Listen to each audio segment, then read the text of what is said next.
Assalamualaikum warahmatullahi wabarakatuh.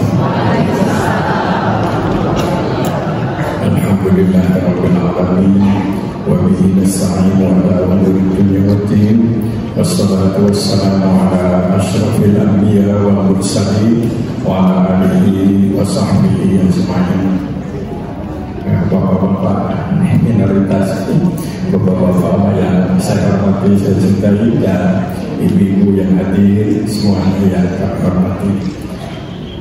Terima kasih ini kepada pimpinan, saya diberi kursi walaupun tak apa-apa, karena sama-sama dari Cianjur, jadi saya ini orang Cianjur, tapi dibesarkan di Solo.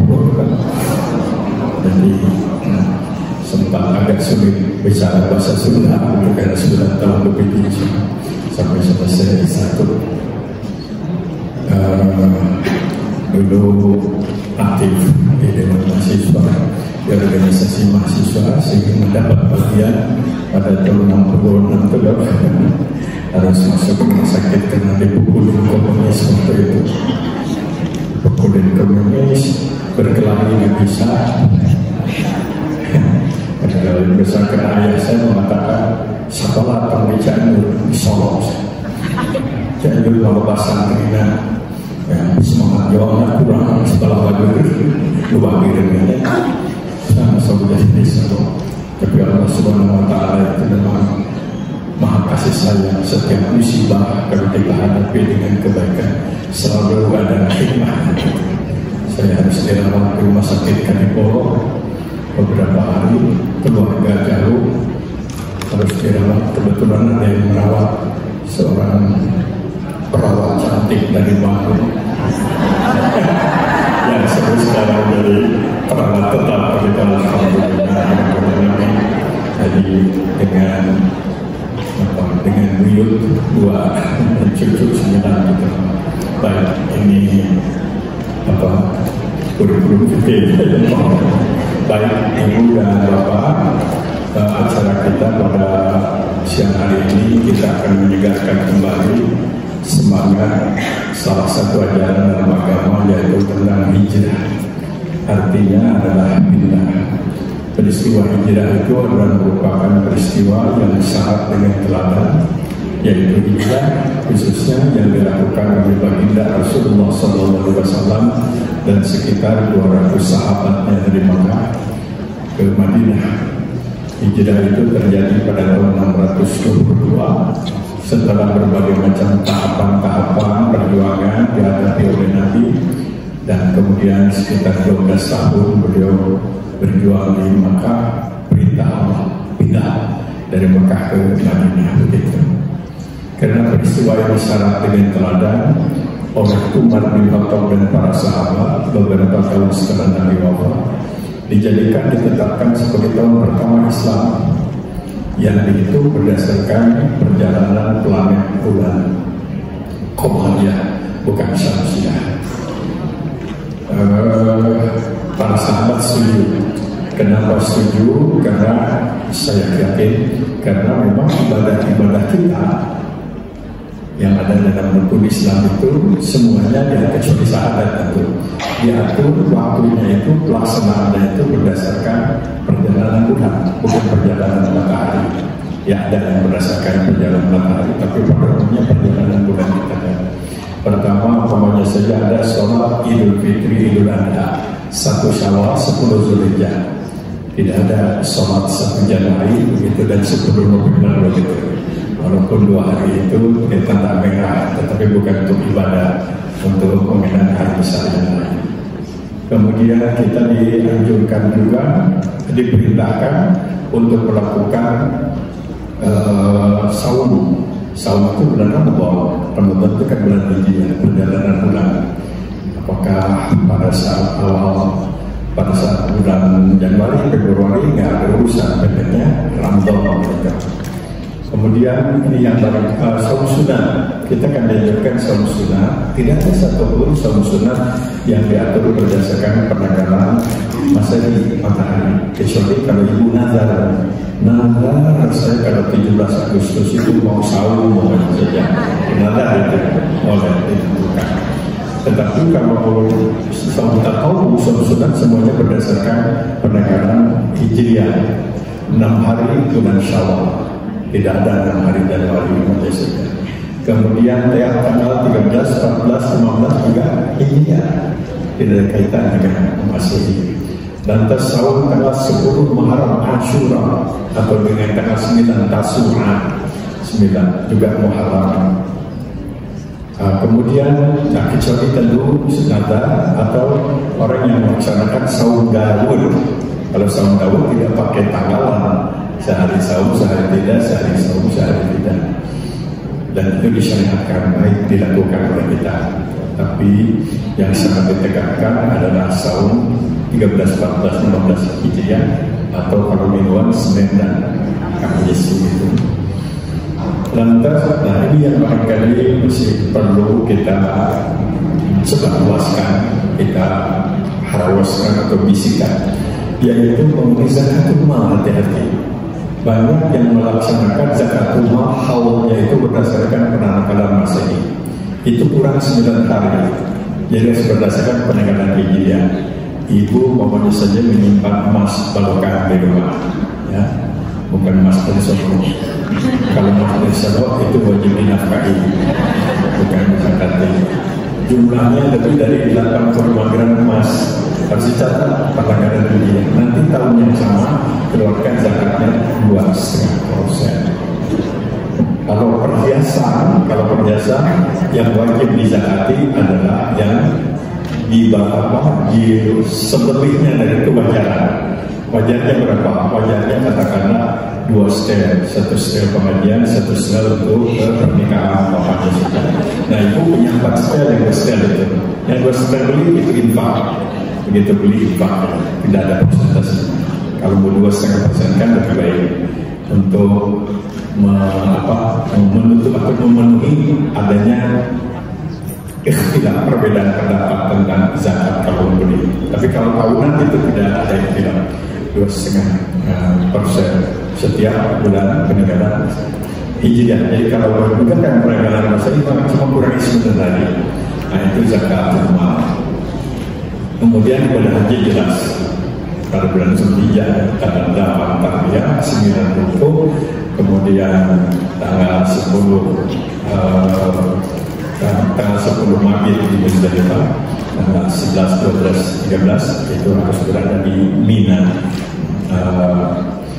melaksanakan ibadah Jumrah atau Mabit di Mina. Oleh karena itu penanggalan Masehinya bisa berubah-ubah. Nah ini komitmen kita kepada penanggalan Hijriah, jadi kedai emot bahwa ini tanggal berapa nih? Kalau kita rajin sholat saum, rajin ibadah, tapi kan kewajiban zakat harus ingat. Tentu bukan berarti bahwa kita harus lupa penanggalan Masehi. Kebal bagi PNS penting juga tanggal 1. Nah, kalau telah sedikit harus kadang tidak ya di rumah. Jadi tadi saya disampaikan tentang kelahiran 44, kalau masalah 43 itu dulu agak bohong dan kelihatan agak mudah. Kalau berdasarkan penanggalan Hijriah sudah hampir 44. Alhamdulillah 84 jadi ngapa.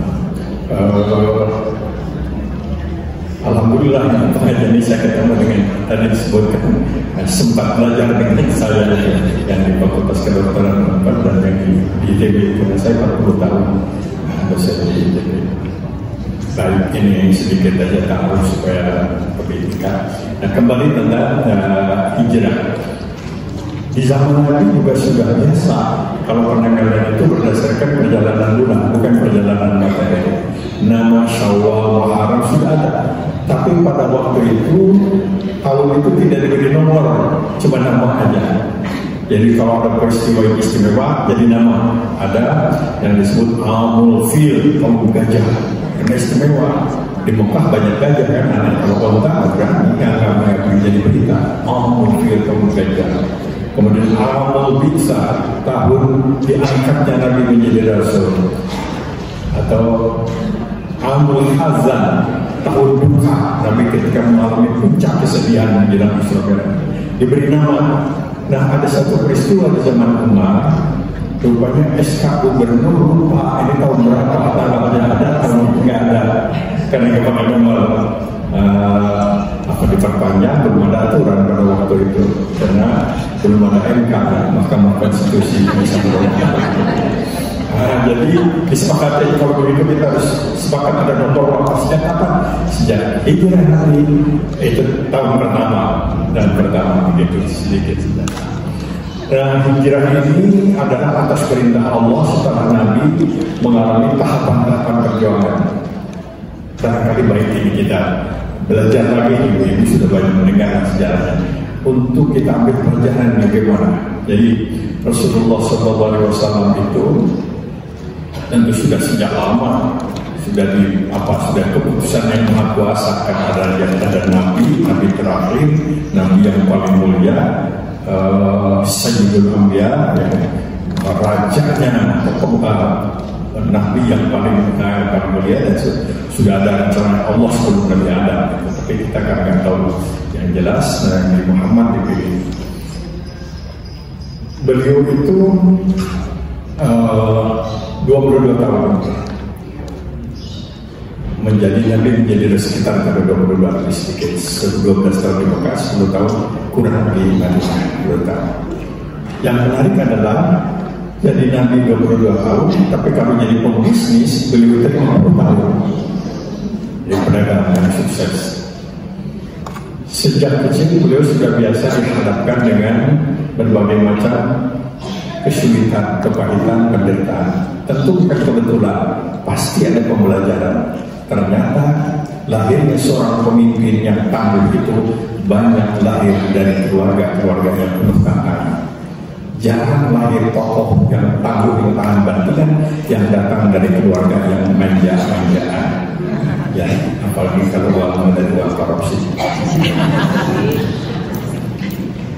Lahir ayah sudah gak ada, yatim, dirawat oleh ibu baru usia 6 tahun. Beliau 6 tahun, ibunya meninggal dunia. Dirawat oleh kakek baru hanya 2 tahun, kakek meninggal dunia. Sejak usia 8 tahun beliau harus hidup mandiri. Agak sulit kita cari contoh yang lain. 8 tahun mandiri, beliau menjadi kuli pengembala kambing punya orang kaya. Pasti ini bukan kebetulan, apalagi penghinaan, tetapi pasti ada uswah terhadap pembelajaran.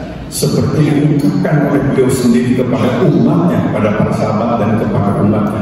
Apa yang beliau sampaikan dalam konteks ini, beliau menyatakan kerja keras mencari nafkah adalah ibadah. Kerja keras mencari nafkah adalah amal soleh. Kerja keras mencari nafkah adalah jihad fi sabilillah. Kerja keras mencari nafkah adalah penghapus dosa dan kesalahan. Orang muslim yang baik itu adalah mereka yang bisa mandiri dan sekaligus rasa berbagi. Ini yang harus diwariskan kepada putra-putri kita. Mandiri, siap berbagi, rasa merek era mental. Nah, itu harus ditanamkan kepada anak. Ini Islam, contoh Rasulullah 12 tahun jadi pedagang, jangan kita 12 tahun, 24 tahun beliau sudah menjadi pedagang sangat sukses. Pedagang sudah 24 tahun itu, dan beliau bisa membaca peta sosial keadaan kota itu syarat dengan kejahatan terbesar itu satu kemusyrikan, menyembah kepada selain Allah, dan yang kedua kejahatan yang kedua itu adalah kesombongan kepada orang-orang yang ada, materialisme. Jadi asal punya kekayaan, kumaha begitu, semuanya bisa ditutup dengan kekayaan, dan itu bisa kembali kepada zaman apapun, termasuk kepada zaman sekarang. Rasulullah SAW membacakan itu. Oleh karena itu beliau juga banyak merenung, lakukan terobosan. Apa terobosan pertama selain pembisnis yang sukses? Beliau melakukan namanya sinergi bisnis. Sinergi bisnis antara beliau, orang yang memiliki keterampilan bisnis, dan yang kedua yang pemilik modal dan tidak bisa mengelolanya. Siapa? Siti Khadijah. Jadi pernikahan dengan Siti Khadijah itu bukan yang bengkak dulu, yang bengkak yang rada bengkak. Enggak, beliau kaya. Mas kawinnya aja ada yang mengatakan 10 ekor unta, mengatakan sampai 100 katanya. Jadi nggak ada di sini yang punya unta. Mas kawinnya 10 ekor unta, jadi beliau itu kaya. Dikelola. Beliau adalah pedagang sukses. Jangan lupa, pedagang sukses bagi itu. Nah, setelah mendapat wahyu, tugas menyampaikan wahyu, aktivitas bisnis otomatis dikurangi. Karena waktu lebih banyak untuk aktivitas dakwah, logis, kembali menghadapi tokoh-tokoh Makkah. Selain menghadapi tentara. Setelah beliau menjadi pemimpin di Madinah, de facto menjadi pemimpin masyarakat Makkah dengan hijrah dan masyarakat Madinah, beliau mengurangi aktivitas bisnisnya. Beliau menjadi orang yang hidup pas-pasan. Dan keadaan itu beberapa hadis mengajarkan beliau adalah orang miskin. Tapi beliau membuat aturan haram menerima zakat. Tidak boleh menerima zakat, tidak boleh jadi mustahik zakat. Beliau hanya diperbolehkan mengambil harta hasil dari al-anfal, harta rampasan perang. Itu boleh ada dalam Al-Qurannya. Itu pun diatur sedemikian rupa sehingga dibagi secara adil. Walaupun beliau itu tidak termasuk kaya, sebelum jadi pemimpin beliau itu adalah kaya. Setelah jadi pemimpin beliau pas-pasan tidak kaya. Itu bedanya Nabi dengan orang-orang di luar negeri.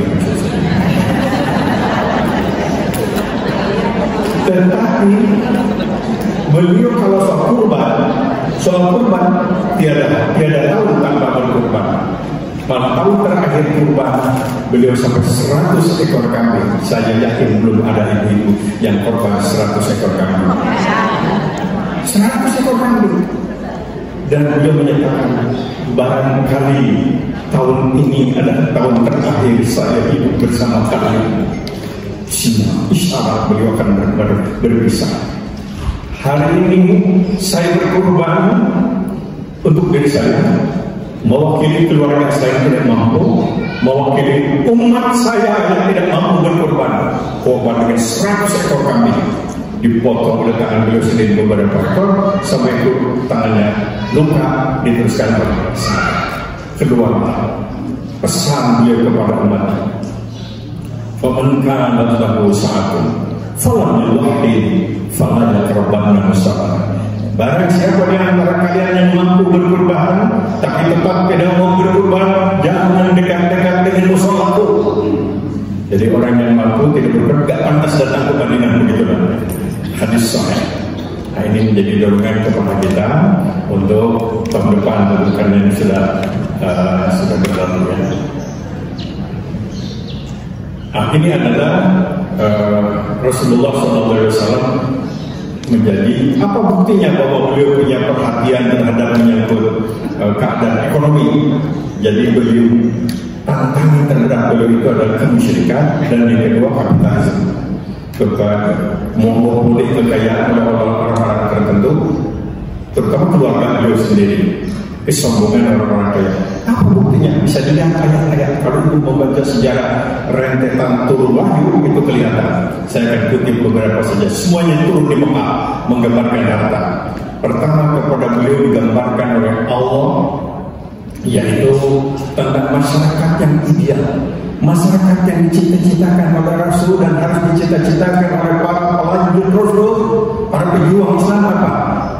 Amahum min ju'a manahum min hubsurat Quraisy lila Quraisy. Dan masyarakat yang baik itu adalah amahum min ju'a manahum min khawf, bebas dari rasa lapar, artinya berkecukupan, dan harap bebas dari rasa takut, tidak ada kezaliman dan kejahatan. Surat Al-Ausli nanti dalam surat Quraisy. Masyarakat ideal, masyarakat yang bebas dari rasa lapar dan bebas dari rasa takut. Kalau sebuah masyarakat itu masih banyak yang takut karena berbagai macam perlakuan dan macam-macam, yang kedua masih ada yang belum masih menjadi masyarakat ideal seperti yang diharapkan oleh Quran, oleh Islam. Artinya masih ada beban tanggung jawab para pemimpin, para ulama, semua orang Islam Selanjutnya lihat surat Al-Ma'un.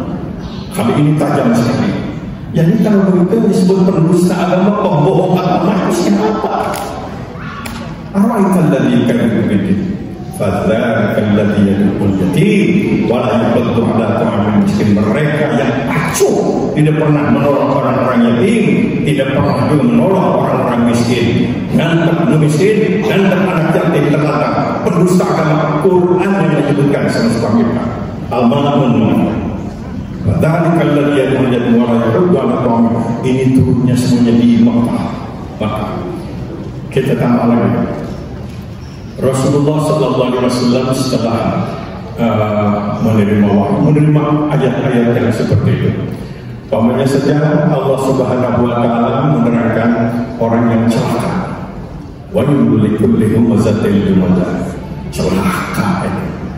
Celaka itu orang-orang yang sibuk menghitung-hitung kekayaan, rasa bahwasanya akhlada kekayaannya akan kekal terus-terusan.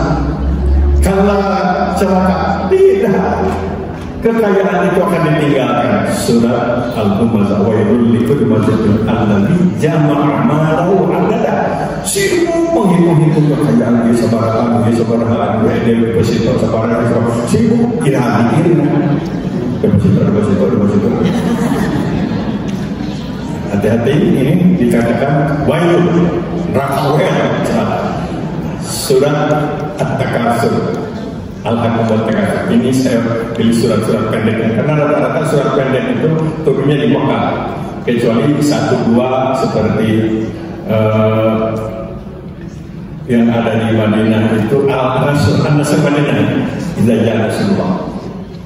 Itu Madinah karena mengabadikan peristiwa kemenangan Rasul di waktu itu Mekah, proklamasi ke Mekah.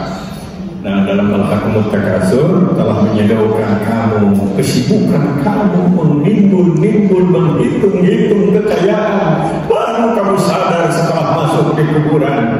Nabi mengurai ini adalah putus semua amal ketika kita meninggal dunia kecuali tiga investasi abadi yang harus kita miliki, yang harus kita perjuangkan, yang harus kita programkan dalam hidup supaya tidak menyesal nanti setelah masuk kuburan. Satu adalah sedekah jariyah.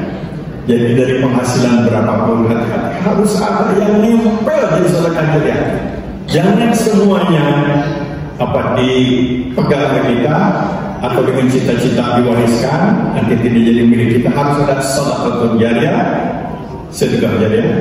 Yang kedua adalah ilmu yang dimanfaatkan. Yang dimaksud ilmu bukan hanya ilmu agama dalam arti syariat, tapi termasuk ilmu bagaimana membekali keterampilan menjahit, keterampilan ada melalui, keterampilan segala macam yang baik-baik ilmu. Yang ketiga, anak yang soleh. Begitu seorang meninggal dunia itu dalam hadis kursi, masuk kubur lantas ditutup, maka sudah mulai merasakan apa nikmatnya sedekah, nikmatnya wakaf, nikmatnya infak, sudah merasakan. Dan deritanya penyesalan, harta yang dikumpulkan ternyata tidak ada yang bisa dibawa, yang tinggal di garasi tidak bisa diambil, yang ada di deposito dan yang ada di saham-saham ditinggalkan semuanya. Malah hadis menyebutkan menyesal, tersiksa karena kekayaan yang ditinggalkan ternyata menjadi sumber sengketa, pertengkaran, ahli masing-masing menggunakan advokat untuk mendapatkan kekayaan sebanyak itu. Ini harus menyebutkan. Kalau ibu nggak percaya silakan keluar.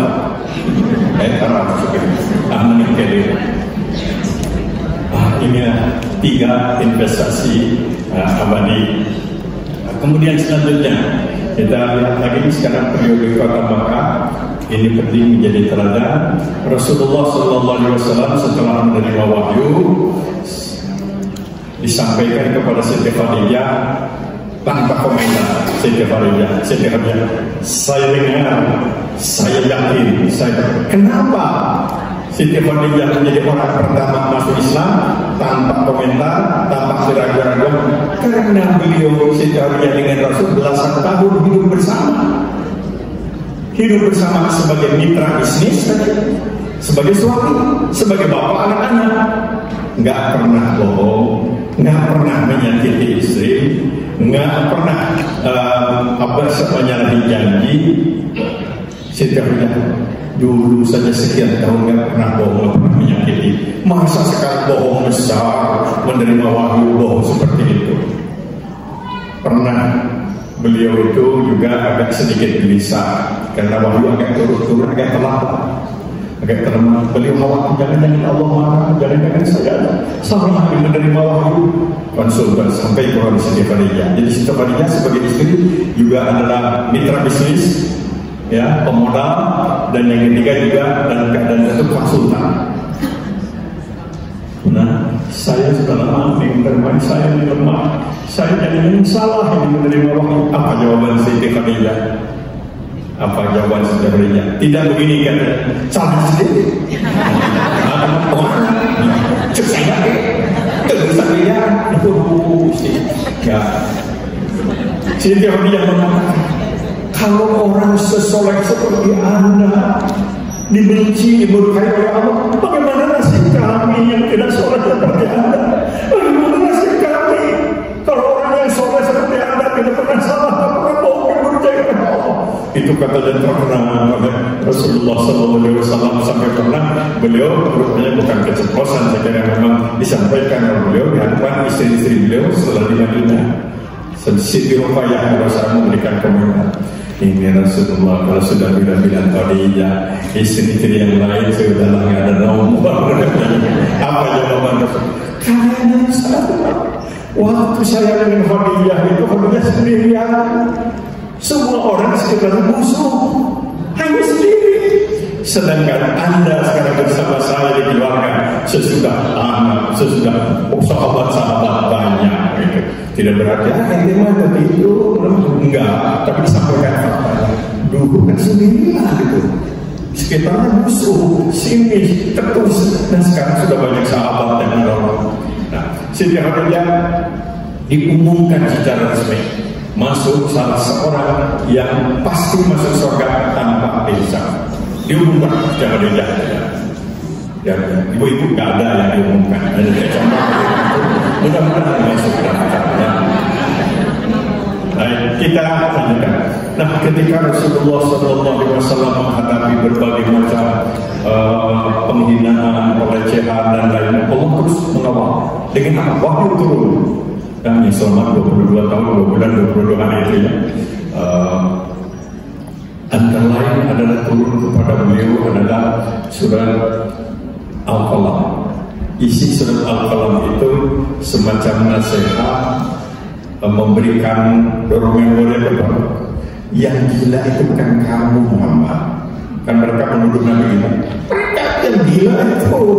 Nanti sejarah akan mencatat siapa yang eksis, siapa yang menang. Kamu atau mereka, kamu. Jadi ini sudah optimis masa depan di tangan saya. Bahwa sekarang ini perlu proses pembinaan dan segala macam. Itu proses saja, ujungnya adalah beliau menang begitu. Optimis kan?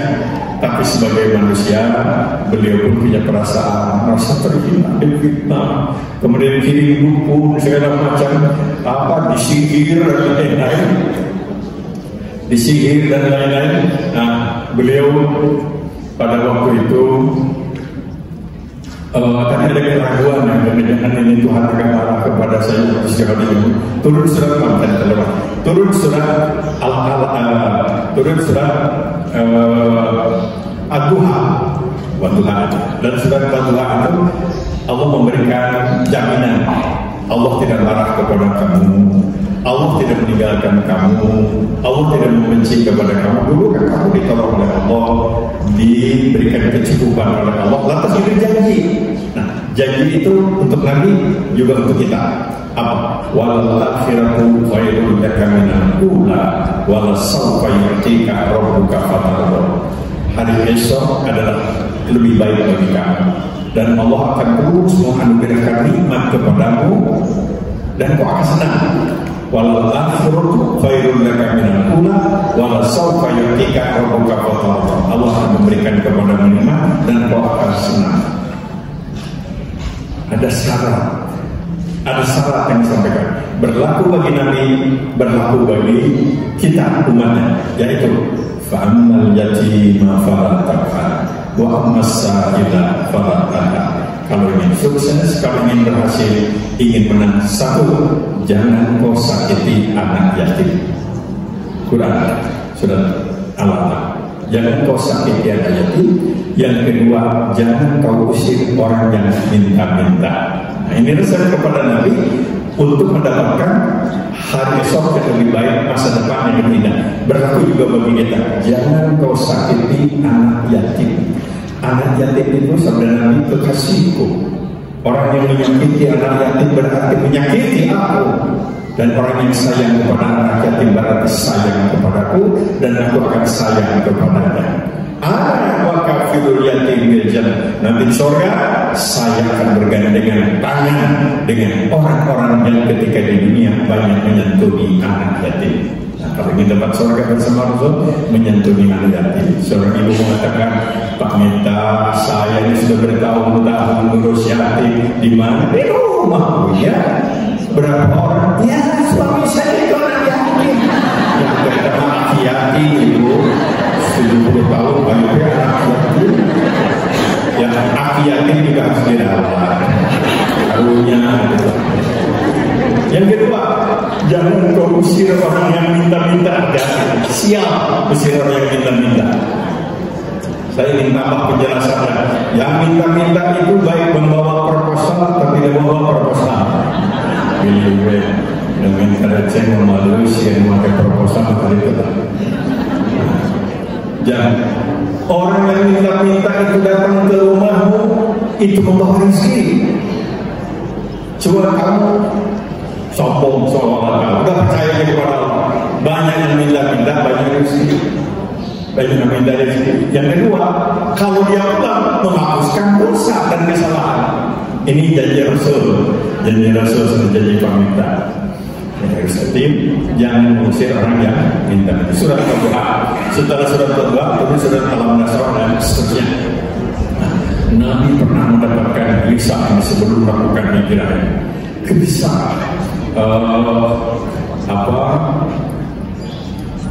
sebagai manusia terus ke kanan. Allah memberikan resep. Sekali lagi resep ini bukan menyentuh Nabi, tapi juga untuk saya, untuk ibu. Kegelisahan melihat kekejaman orang, kezaliman yang tidak bisa, takut tidak kuat. Allah memanggilnya di dalam surat Al-Muzammil. Ya Muzammil. Ada makna tersirat. Engkau terhina, engkau dihina, engkau disakiti, engkau ditolimi. Allah berpesan, jangan marah. Marah akan pernah menjadi solusi. Orang yang banyak marah, banyak musuh. Yang kedua, jangan dendam. Orang dendam gak pernah sehat. Pikirannya terus menyalahkan batu. Jangan putus asa. Tugas khusus. Jadi harus bagaimana ini? Qumil laila. Serahkan kesulitan itu kepada Allah di penghujung malam. Salat malam. Disuruh salat malam. Salat malam itu ibu diperintahkan oleh Allah kepada Nabi 10 tahun sebelum peristiwa Isra Mi'raj, kewajiban salat yang 5 waktu. Salat malam dulu, baru 10 tahun kemudian ada perintah salat 5 waktu. Karena waktu itu ada terkesan wajib, dibiaskan yang wajib cuma turun surat Al-Isra ayat 79 yang menyatakan salat malam sunat saja. Yang wajib itu adalah yang 5 waktu. Yang kedua apa? Warattilil Qur'ana tartila. Terus baca oleh Al-Quran yang telah turun kepadamu. Makanya Nabi itu tiada hari, tiada waktu tanpa baca Al-Quran Karim. Dan itu yang diamalkan oleh para sahabat dan orang-orang saleh. Apa janji Allah kepada Nabi juga kepada kita? Inna sanulqi 'alaika qawlan tsaqila. Inna nasyi'atal laili asyaddu wal qawwa mukil. Kau bangun salat malam, kau rutin baca Quran, aku akan berikan kepadamu karisma bil kasaf. Karisma bukan karena kaya, Harisma bukan karena banyak gelar, harisma bukan karena punya kedudukan, tapi harisma diberikan oleh Allah Subhanahu wa Ta'ala. Harismatik. Ini nggak bisa dibeli. Yang pintar belum tentu harismatik. Ya, yang minat belum tentu harismatik. Orang hormat kepaksa, coba yang semua. Ini harisma dari Allah. Dari Allah. Apa? Salat malam, baca Al-Quran kan. Sejak wahyu turun surat Al-Muzammil inilah Nabi 22 tahun hampir tiada malam tanpa sholat malam. Bahkan beliau sempat mensosialisasikan, mengajarkan sholat yang biasa dilakukan oleh seorang Nabi yang sukses, menjadi penguasa dunia, paling kaya sedunia, namanya Nabi Daud. Namanya Nabi Daud. Penguasa dunia, raja seluruh dunia, Nabi Daud. Apa amalan Nabi Daud? Ada yang oleh Nabi diajarkan, ada saum Daud, sholat Daud. Saum Daud sehari saum, sehari tidak. Itu diajarkan. Sehari saum, sehari tidak. Kecuali bulan Ramadan itu tidak boleh. Saum Daud ke bulan Ramadan. Sholat Daud. Sholat Daud itu Nabi Daud adalah tidur separuh malam, bangun separuh malam. Tapi oleh Nabi disesuaikan dengan kondisi umatnya. Tidak separuh malam, cukup sepertiga malam. Itulah dengan tahajud yang sepertiga malam ada. Atau sekuat kita beritahu sholat malam. Berikan harisma dan kasyaf. Dan kedua, inna nasyakal ladzi yashadu wa tawwaqin. Tangguh kamu menghadapi tantangan. Maka tangguh kamu kalau orangnya biasa sholat malam dan baca Al-Quran. di PSBB gampang bisa amat babalenogan segala rupa. Nah, saya ingin sampaikan, karena saya dari tahun 70 dosen ada katanya tadi nama mahasiswa saya yang ternyata lebih pintar dari saya, Pak DKM dan beberapa. Jadi saya waktu di tahun 70 sekian, kemarin waktu pandemi saya baca agenda saya dulu, ada cerita-cerita apa sekian puluh tahun kemudian dari tahun 70 itu ada yang berita merah, ada peristiwa yang luar biasa waktu itu. Saya ingin sampaikan mahasiswa saya karena masalah sipil waktu itu sekian puluh orang kalau selesai melakukan penelitian, dan tentu saya berikan nilai mereka yang melakukan penelitian itu daripada sekian ratus orang. Banyak poinnya yang diteliti, tapi dalam konteks pembicaraan saya kutip dua amalan. Orang yang biasa sholat malam dan orang yang biasa baca Quran pada umumnya relatif lebih tangguh menghadapi tantangan tak bandingan dibandingkan dengan mereka yang biasa subuh kebenaran. Hasil penelitian ini saya percaya karena ayatnya buku ayatnya 80 sekian ketika saya sudah selesai menjadikan S3 untuk mendapatkan guru besar, saya lakukan hal yang sama. Hari ini mahasiswa saya suruh meneliti orang-orang yang usianya di atas 50 tahun kebanyakan, di atas 50, bahkan ada yang dari keluarga dosen atau penerima. Apa kesimpulannya? Kesimpulannya adalah orang-orang yang membiasakan sholat malam dan baca Al-Quran relatif kepikunannya ditangguhkan. Dalam catatan dalam pikunnya ditangguhkan, ditunda-tunda. Kenapa? Karena kami tidak pernah biasa pikiran nanggung sendiri masalah soal budak pikiran di bawah orang dipikiran semua pikiran tetap nggak tanggung pikiran dari mulai yang satu itu pasti itu mau ini budakannya tapi kalau waktunya capek harus ada saat-saat lupakan itu kata baca Quran serahkan. Yang kedua sholat malam. Saya sering sampaikan, saya ulang-ulang saya yakin ini. Saya yakin ini. Ini sebetulnya dalam terbelakangnya waktu itu ada yang disebut psikosomatik. Di negara-negara maju itu banyak orang sakit bukan karena ketularan penyakit, tapi karena ketularan soal-soal psikis. Ya. penyakit rohaninya banyak bingung, loba tingkah sayang, penyakit itu loba tingkah kedua, loba tingkah amal, CIPD, orang kemudian terjadi berbuat kesukaan, penyakit itu yang banyak menyebabkan sakit. Dalam dirimu ada semacam gumpalan daging, kata Nabi. Kalau gumpalan daging sakit, badan sakit. Tapi kalau gumpalan daging sehat dan Allah wahid. Kalau hatinya kotor, nggak akan bisa sehat.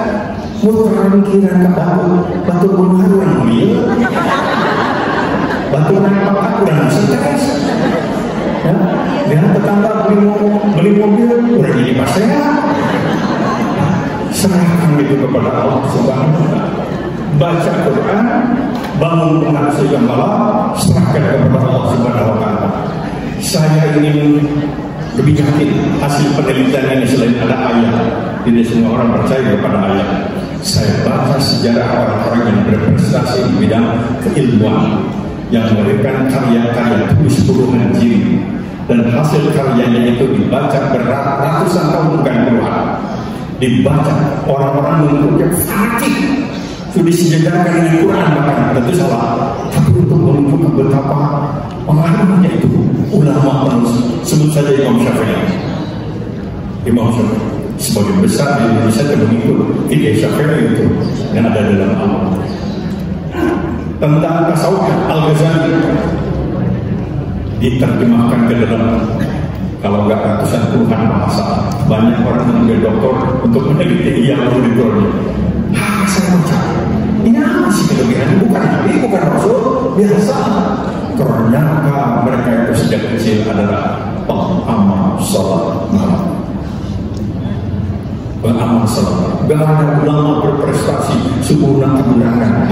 Melakukan mungkin berkena sebentar, mungkin populer, palsu. Tapi sholat malam tentu ada yang lain-lainnya juga, yang lain. Tapi ini amalan dan konteks pembicaraan kita sudah Al-Muzammil, maka sholat malam dan biasa akrab dengan Al-Quran.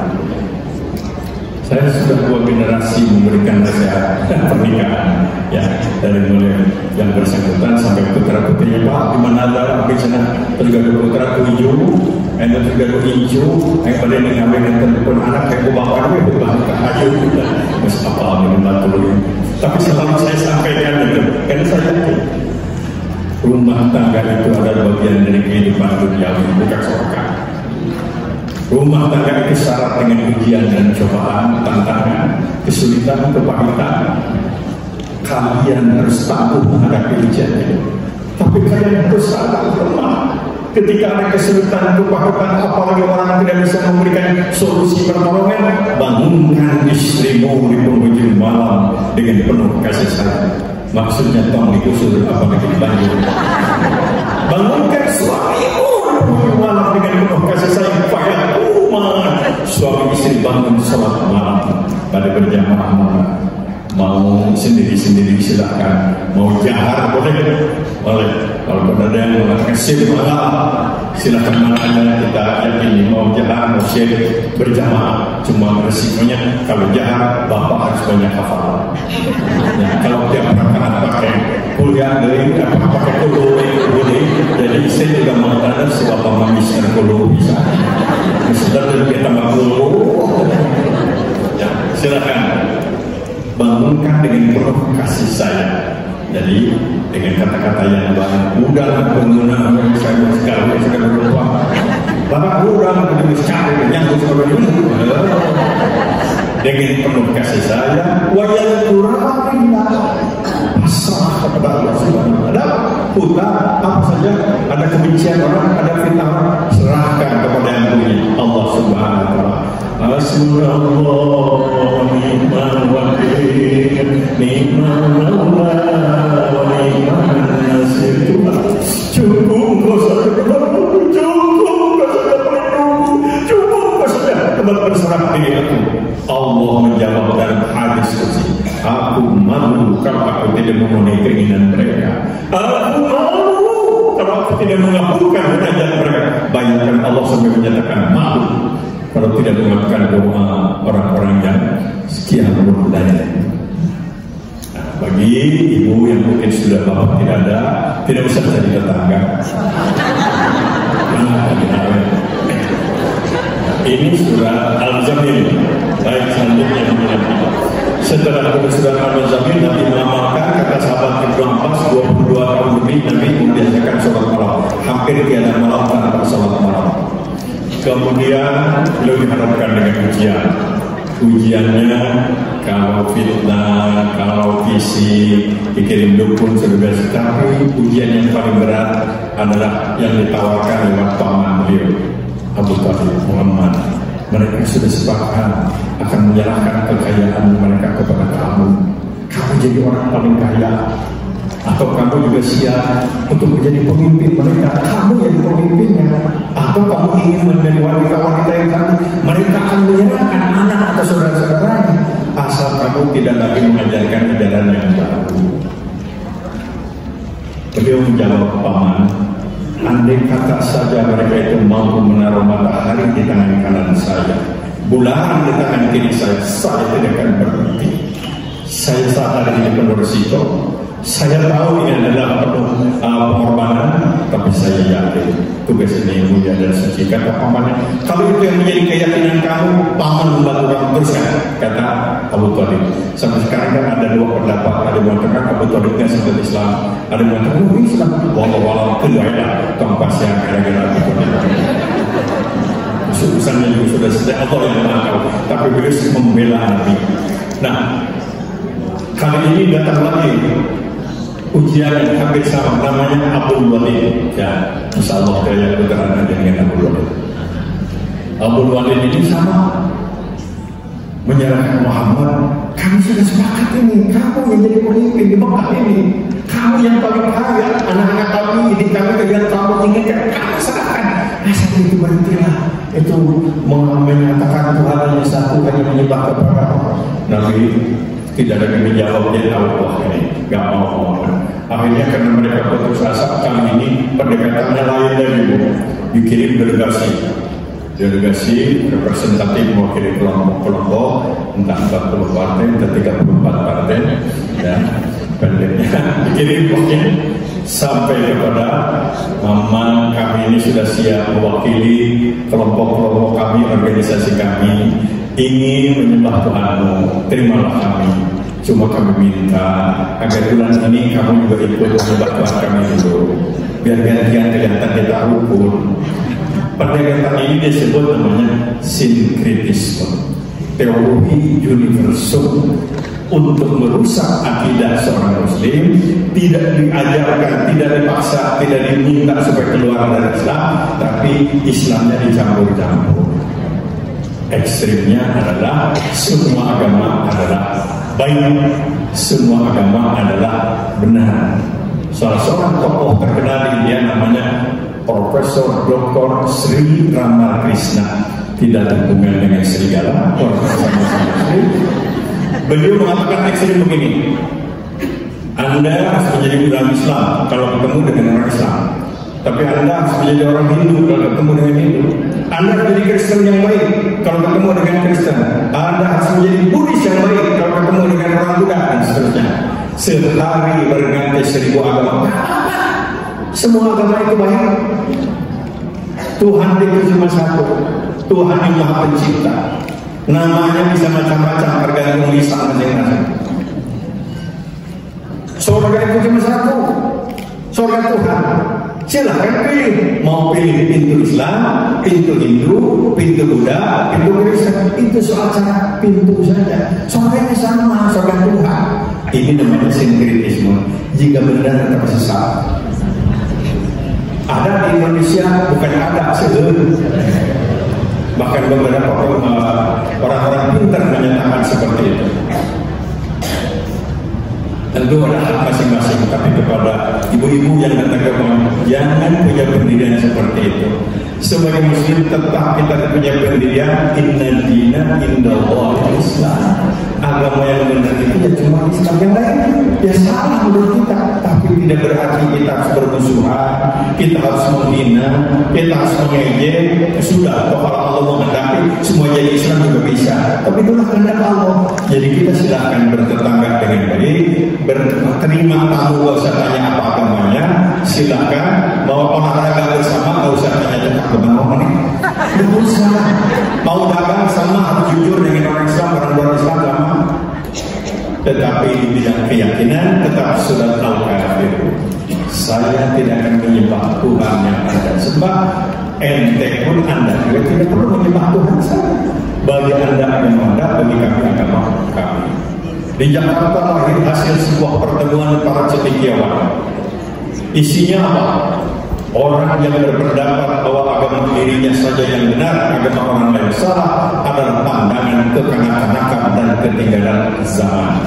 Ini teori universal dan ini banyak menyebar kepada yang muda dan yang tua. Jadi kita jadi agama yang benar Islam, agama yang lain ya salah menurut saya. Tapi tidak harus membenci, tak boleh menghina orang lain. Islam ataupun non-Muslim kalau bisa diajak kepada baik, kalau tidak bisa nggak boleh dipaksa. Masing-masing resiko masing-masing. Silakan. Seperti itulah kira-kira. Nah, setelah berbagai macam cara pendekatan, bujukan tidak berhasil, akhirnya mereka nekat melakukan sebuah teror massal apa Nabi difitnah, terus beberapa sahabat dibunuh, kemudian ekonomi keluarga Nabi dibaikan. Semua tidak mau membeli barang kepunyaan keluarga Nabi, tidak mau menjual barang kepada keluarga Nabi. Padahal keluarga Nabi banyak pada dibaikan, dimiskinkan. Lantas ditekan di mana-mana, di dalam segala macam diadakan penekanan terus jadilah disebut amul hazan atau buka cita. Allah memberikan semacam referensi hiburan. Nabi dipanggil aja ke Sidratul Muntaha ke atas melalui Masjidil Aqsa, namanya Isra Mi'raj. Isra Mi'raj itu macam referensi penyegaran kepada Rasulullah SAW difitnah terus-terusan. Terjadikan pembekalan spiritual kepada Nabi yang harus melakukan tugas baru apa? Tinggalkan kota Makkah atau kota kelahiran yang sangat dicintai, yaitu dengan hijrah. Para sahabat sekitar 200 orang jalan kaki 500 km karena mereka mengarah ke arah selatan, ke dekat Yaman. Dekat Yaman kalau dari sekarang atau jauh. Jadi jalan kaki melengkung begitu, karena yang lurus sudah dikuasai oleh orang-orang penguasa Makkah. Nabi sendiri pada waktu itu bersama Abu Bakar Siddiq, sahabat yang waktu itu sangat dekat dan dipercayai oleh beliau untuk mendampingi Nabi. Jadi banyak pelajaran dari peristiwa ini sampai diabadikan di tahun pertama itu. Pertama saya melihatnya adalah ketangguhan. Jalan kaki 500 km, panasnya 47 derajat Celcius katanya pada waktu itu, kalau malam ya, tapi pasti panas. Pelajaran pengorbanan. Yang kedua, Nabi juga mengalami tantangan dan beliau selamat itu karena selain itu wahyu dari Allah, juga pendampingan dari sahabat yang baik Abu Bakar Siddiq. Jadi kalau kita di Mekah mau ke Madinah mengarah ke sana namanya. Nah, ke tempat sembunyian Nabi Jabal Sur itu benar. Jadi kalau kita haji ibu merasa ada pihak Jabal Sur, tapi jarang kan diizinkan, tidak diizinkan karena waktu suka ada yang kalau naik biasanya kan Jabal Nur. Jabal Nur itu turunnya surat Al-Alaq, itu cuma 3 mil dari Masjidil Haram ke utara. Itu biasanya naik setengah jam atau 1 jam. Tapi kalau turun 1 menit bisa cuma terus meninggal dunia. Nah, Jabal Sur itu, jadi kalau kita melihat dari Mekah ke Madinah ke depan, Jabal Sur itu ke belakang. Jadi ini kan pasti teori mengalihkan perhatian, ada ikhtiar. Tidak terus berkah, takdir Allah enggak, maksudnya kan Allah hukum ke belakang, sembunyi di semua gua yang sudah lama tidak diisi. Sehingga Abu Bakar Siddiq waktu itu sebelum Rasulullah masuk, beliau dari masuk. beliau bersihkan, beliau matikan ada hewan segala macam supaya selamat. Ini Rasulullah SAW 3 hari 3 malam di sana. Banyak cerita-cerita yang penuh teladan. Dari sanalah beliau kemudian berangkat menuju ke Madinah. Apa yang beliau lakukan dalam perjalanan itu? Sampai di satu tempat namanya Kuba, tidak ada hubungan dengan presiden. Kuba, ya terus suatu daerah sudah masuk kira-kira kabupaten yang ada di Madinahnya di luar kota Madinah. Beliau membangun masjid. Inilah masjid yang paling tua dibikin oleh Nabi, namanya Masjid Kuba. Untuk masjid tertua ini Nabi memberikan sebuah keistimewaan. Sabda beliau, barang siapa yang melakukan sholat di Masjid Kuba 2 rakaat sama pahalanya dengan pahala ibadah umrah. Makanya kalau orang berangkat ziarah ke Madinah selalu datang ke Masjid Kuba untuk sholat 2 rakaat atau 4 rakaat dari masjid dan doa dengan sholat di sana. Itu dapat pahala sama dengan pahala umrah tanpa harus bayar lagi ketika perjalanan. Lanjutkan perjalanan. Ada yang wakaf tanah, dibikin lagi masjid, itulah Masjid Nabawi. Masjid Nabawi dibikin oleh Nabi. Beliau membangun masjid, selesai bangun masjid, baru membangun rumah asalnya 2 kali 2 meter. Kemudian diperbesar karena sejak Aisyah bergabung jadi 4 kali 4 meter sampai meninggal dunia. Rumahnya 4 kali 4 meter. Tidak di dalam masjid. Sekarang kuburan Nabi itu masuk di masjid, di dalam masjid itu karena diperluas oleh gubernur salah seorang Al-Hujjaj, gubernur dinasti Umayyah. Diperluas masjid, jadi menyatu dengan seolah-olah kuburan itu dalam masjid, sebetulnya di luar. Tapi mungkin karena perluasan dan itu banyak perkembangan lain, antara orang ziarah itu dari masjid saja gitu, gak usah keluar. Apalagi Nabi pernah bersabda, jarak antara rumahku dan mihrabku, tempat khutbah beliau, itu adalah salah satu taman di antara taman surga. Makanya hutan ke sana ingin masuk surga, ya sebelum meninggal dunia ya taman surganya di Madinah. Nah, setelah itu Rasulullah SAW membangun apa yang beliau lakukan pada waktu itu. Setelah rumah dikabul, beliau membangun masjid dan beliau bersabda terkenal, "Banallahu masjidan, banallahu baitan fil jannah." Barang siapa dengan ikhlas membangun masjid, maka Allah akan menyediakan gedung di surga. Gitu. Itu mereka yang menghargai kepada orang yang membangun masjid. Kita bersyukur di Bandung ini termasuk kota yang banyak masjid, mudah-mudahan makmur gitu dan bermanfaat. Di Bandung ini termasuk kota yang banyak masjidnya. Kemudian kita juga bersyukur karena kepala negara Presiden pertama Masjid Istiqlal, pahalanya ngalir ke Bung Karno, dan Pak Harto juga membangun 1000 masjid lebih dari kantor-kantor amal bakti Pancasila. Itu Harto, dan kemudian kalau Pak Habibie saya tahu betul karena saya sering dilibatkan membangun masjid di mana-mana dengan biaya sendiri dan seterusnya. Jadi kita bersyukur. Nah, ini harus menjadi bagian saya kira dari program kita, rencana keinginan kita. Kalau ada satu daerah yang berada masjid, maka itu adalah kesempatan kepada kita untuk investasi yang hasilnya dari rumah di surga. Tapi membangun masjid itu jangan sampai seperti membangun pasaran begitu. Resepnya teresep nasi. Nah, kalau bikin pasaran untuk jenazah kan gitu. Kalau uangnya benar, tapi kalau misi adalah. Nah, kalau misi nggak boleh. Resepnya resep misi apa? Awal beliau membangun masjid besar terkenal. Langkahmu ke masjid ibadah, langkahmu ke masjid amal soleh, langkahmu ke masjid jihad di jalan Allah, langkahmu ke masjid kifarat menghapus dosa dan kesalahan, langkahmu ke masjid akan mengangkat derajat dan harkatmu insya Allah. Dan di sisi manusia, doa yang paling baik doa di masjid, zikir yang paling besar pahalanya zikir di masjid. Kemudian taubat yang banyak dikabulkan oleh Allah, taubat di masjid, dan silaturahim yang paling baik adalah silaturahim di masjid. Tanpa melihat paham politik, pilihan politik, cari di masjid, nggak diurus begitu rusak. Nah, buka namanya jaket t-shirtnya dan kaos-kaos partainya masuk ke Masjid Saraya. Nah ini resep luar biasa. 622 bangun pasar. Kenapa? Ini berhadapan masyarakat orang Makkah kan tidak punya penghasilan pendatang.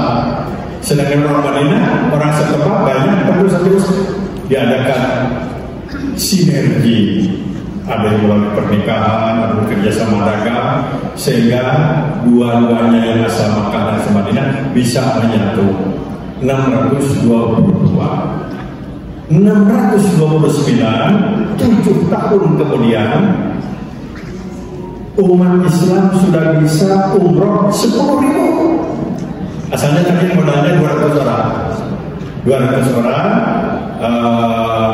kemudian macam-macam perjuangan ini tahapan-tahapan melalui terus tiada hari tanpa dakwah, tiada malam tanpa terus dengan pusat di masjid. 627 tahun kemudian 10.000 sahabat dari Madinah. Kalau 10.000 umroh pasti umat Islamnya nggak mungkin 10.000 hanya 10.000. Ya, biar aku sama negara umroh kabin. Dan pasti ada nungguan imam, nungguan budak segala macam.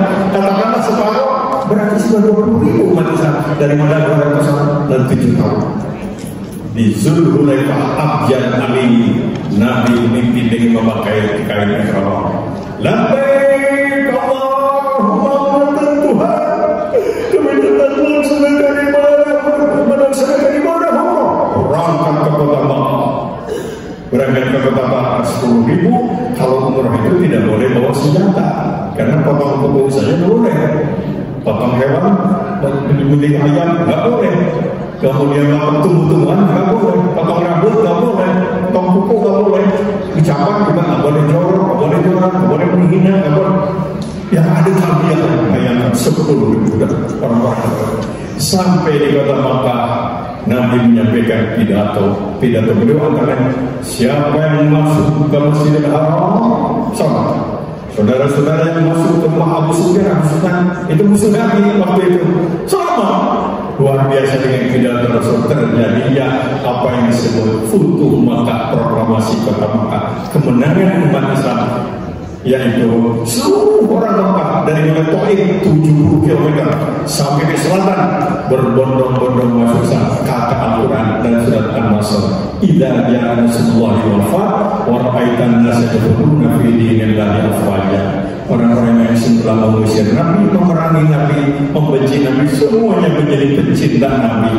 Itu luar biasa. Berkat apa ini? Berkat kesungguhan, keikhlasan, dan kebersamaan, persatuan, persahabatan dari para sahabat Nabi. Quran mengabadikan ini dari surat An-Nasr. Ini salah satu surah di juz Amma tapi Madaniyah. Ada surat Al-Bayyinah juga Madaniyah, bukan Makkiyah. Yang lainnya kebanyakan Makkiyah. Nah, surat An-Nasr itu sudah hafal ibu, tapi ini barangkali perlu disadarkan kembali. Luar biasa surat ini. Idza ja'a nasrullahi wal fath. Kan sudah datang pertolongan Allah, kemerdekaan dari Allah. Kau lihat orang-orang afwaj yang berbondong-bondong menyatakan diri masuk Islam pada waktu itu. Apa perintah Allah ketika Nabi sukses membebaskan kota Makkah? Ada makna tersirat, kau sukses, kau berhasil, kau mengalahkan lawan. Sucikan Allah, jangan merasa suci diri, mentang-mentang menang dan mentang-mentang sukses. Yang maha suci cuma Allah. Yang kedua, jangan kecewa karena yang dihargai dan yang dipuji orang. Puji hanya untuk Allah, bukan untuk kamu. Yang ketiga, di tengah-tengah kamu sukses menang, mungkin kamu juga melakukan kesalahan kepada Allah. Istighfar, mohon ampun kepada Allah. Ini pelajaran yang sangat berharga bagi kita, yaitu sikap kita dalam menghadapi berbagai macam realitas dengan tasbih, tahmid, dan istighfar. Subhanallah wa bihamdihi, subhanallahil azim, astagfirullah. Nabi biasa membacanya ini di penghujung malam, karena ayatnya adalah orang-orang yang mendapat pertolongan Allah, mendapatkan jalan keluar dari berbagai kesulitan itu, kanu qalilan minan laili ma yahjaun wa bil ashari hum yastaghfirun. Mereka yang suka bangun salat malam dan istighfar di waktu sahur. Jadikan kebiasaan. Ini resep yang pasti benar. Nah, yakin aja. Subhanallah wa bihamdihi, subhanallahil azim, astagfirullah. Bagi di etam mangga, jangan membenci orang yang begitu. Tidak dihitung dengan apa-apa. Jangan menganggap sepele kepada orang yang tidak pernah itu. Gak usah saling hina dan saling menyalahkan. Sadayana selaras seperti membaca, untuk baca untuk menambah. Ini juga menjadi sikap kita. Contoh apa? Nabi sukses, tapi kok harus mensucikan Allah? Karena tengah-tengah kesuksesan jangan merasa suci. Ketika kita juga melakukan kebenaran, jangan-jangan kita ini berbuat dosa. Saya sering berikan contoh sederhana aja. Kalau ibu belanja itu tukang sayur, harganya itu murah. Ibu mengatakan, alhamdulillah murah. Ibu untung harga sayur murah, tukang sayur rugi menjualkan murah. Untung berkurang, ribu berbagai. Atau bapak barangkali menduduki sebuah jabatan, bapak syukuran, alhamdulillah terima kasih, suara terbanyak, silakan. Jangan lupa itu saingan bapak sakit gitu, Jadi kita itu di tengah-tengah keuntungan, di tengah-tengah keberhasilan, rupanya kita ini menyakiti orang. Maka itu masalah dengan cicit. Subhanallah wa bihamdihi, subhanallahil astagfirullah. Ini resep spiritual pasti benar dengan mengamalkannya dengan ikhlas. Contoh sudah terlalu banyak. Saya ingin contoh satu aja. Dosen saya punya dosen Profesor Dr. Harun Nasution. Beliau adalah profesor senior lulusan McGill University. Beliau menjadi rektor UIN. Beliau punya kebijakan lulusan UIN di masa itu tidak ada yang dikirim ke Timur Tengah, mesti kirim ke Eropa, ke McGill University, ke Eropa dan lain-lain. Beliau sering mengatakan untuk kemajuan kita nggak bisa maju ini kalau terlalu banyak zikir, kurang mikir. Beliau mengatakan. Tentu sasarannya bukan yang dikit, yang kurang mikir gitu. Tapi kepada mahasiswa menyatakan kalau kita sedang diskusi ada menggunakan ayat, nggak usah menggunakan ayat, nyala. Ini kita nggak maju di umat Islam Indonesia. Kalau banyak zikir kurang mikir begitu. Boleh tulis buku rasionalisme Islam. Murid-muridnya juga kerjanya nala. Tapi pada tahun terakhir beliau justru beliau bergabungnya dengan siapa? Bukan dengan Muhammadiyah, bukan dengan Kristen itu, tapi gabungnya dengan Qadariyah dan Sobaliyah, Abah Anwar di Surabaya. Apa kegiatan di Surabaya? Bukan logika. Di Surabaya bukan matematika. Yang dikembangkan adalah zikir. Riaskan ratusan kali. La ilaha illallah. La ilaha illallah. Mau setuju atau tidak soal lain, tapi ternyata itu merupakan bagian pengobatan spiritual. Makanya kembali resep yang paling ampuh yang dicontohkan Rasulullah ibu-ibu adalah biasakan sholat malam, akrab dengan Al-Quran, hidup tanpa lawan, hidup tanpa musuh. Pasrah kepada Allah Subhanahu wa taala. Batu goreng bisa goreng urusan, bisa dakwahan, itu bisa dakwahan, tong diomongkan. Batu berehan, contoh ukuran, tapi jangan ditafsirkan yang lagu dari mereka itu berbeda. Tapi banyak ibu-ibu yang begitu ditutup utara, ditutup selatan, dan di membalangi. Mudah-mudahan ini refreshing cerita singkat Nabi.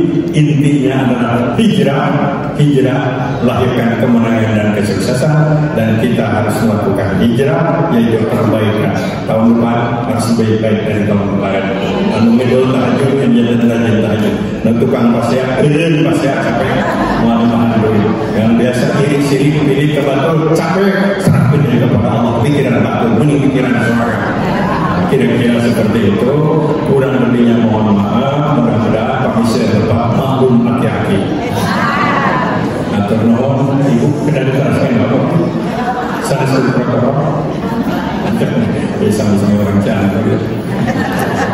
Baik, kita sejenak menundukkan diri kita kehadirat Allah Subhanahu wa taala untuk memohon bimbingan dan pimpinannya serta bertobat atas segala kekhilafan dan kesalahan kita.